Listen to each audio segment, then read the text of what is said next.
કાર્યક્રમ છે, આ ગામનો કાર્યક્રમ નથી, સરકારી કાર્યક્રમ છે। પ્રગતિશીલ ખેડૂત પણ પ્રગતિશીલ ખેડૂત આમાં આવે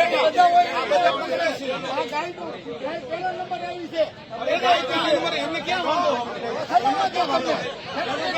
તમે 5 બિહારો ગામનો આ પ્રગતિશીલ ગામના વડીલો 80